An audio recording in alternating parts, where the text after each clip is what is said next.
Satu blok perumahan ini hancur setelah satu keluarga melakukan sesuatu yang tidak masuk akal. Ini kisah nyata. Awalnya semua biasa saja. Di satu perumahan, ada pasangan suami istri, sebut saja Pak Rudi dan Bu Sari, hidupnya sederhana sebagai pedagang. Sampai suatu hari, rumah di sebelah mereka ditempati pasangan baru, Arman dan Lina. Tidak ada yang aneh, sampai orang-orang tahu, ibu dari Lina adalah seorang spiritualis. Beberapa hari kemudian, Lina mulai menawarkan sesuatu ke tetangga. Katanya, pesugihan putih. Dari sosok bernama Nyi Blorong. Banyak yang menolak. Karena merasa hidupnya sudah cukup. Tapi, tanpa diketahui siapapun, Pak Rudi dan istrinya diam-diam menerima tawaran itu. Dan malam itu, sebuah ritual dilakukan di kebun kosong depan rumah mereka. Seekor ayam cemani dikubur, lengkap dengan syarat-syaratnya. Sejak saat itu, hidup Pak Rudi berubah drastis. Usahanya tiba-tiba melejit, uang seperti tidak ada habisnya. Tapi ada satu hal aneh. Di atas tempat ritual itu, dia membangun sebuah gudang besar. Dan sejak gudang itu berdiri, tidak ada satu orang pun yang boleh masuk ke dalamnya.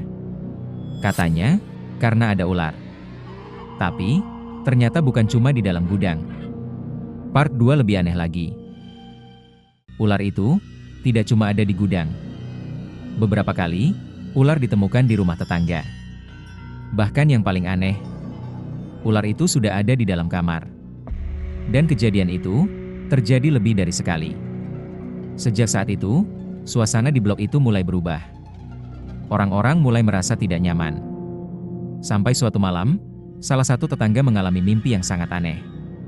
Dia melihat dirinya dan suaminya berada di dalam kamar milik Pak Rudi.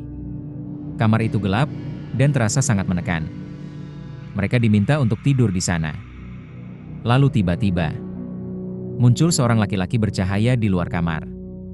Dia seperti mencari seseorang. Mencari suaminya.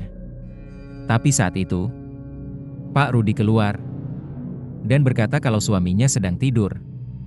Dan kalau ada urusan, cukup dengan dirinya saja. Saat mimpi itu diceritakan ke orang tua, jawabannya bikin merinding. Katanya, laki-laki itu adalah malaikat pembawa rezeki. Dan seharusnya, itu datang untuk orang lain. Tapi, dicegat. Dan sejak saat itu, bukan cuma satu orang yang terdampak. Part 3, semuanya mulai hancur. Tidak lama kemudian, tetangga baru datang dan mulai bekerja di gudang milik Pak Rudi. Awalnya semua terlihat normal. Gaji cukup, kerja ringan. Tapi lama-lama, ada yang aneh. Setiap dia mencoba keluar kerja, selalu gagal. Selalu ada masalah. Seolah tidak diizinkan pergi. Sampai akhirnya, dia diam-diam kabur keluar kota. Dan benar-benar pindah tanpa bilang siapapun.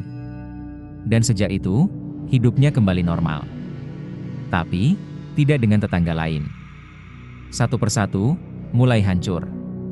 Usaha bangkrut, uang hilang. Bahkan sampai tidak punya apa-apa untuk dimakan. Sampai akhirnya, mereka memilih pindah. Dan anehnya, setelah pindah, hidup mereka membaik. Beberapa tahun berlalu. Sampai akhirnya, semuanya runtuh. Gudang Pak Rudi digusur. Karena berdiri di tanah milik pemerintah. Usahanya bangkrut. Aset habis. Rumah dijual. Istrinya selingkuh. Dan mereka bercerai. Dan yang paling aneh, Bu Sari hilang tanpa jejak. Seolah semua yang dulu didapat, diambil kembali. Dengan cara yang jauh lebih kejam.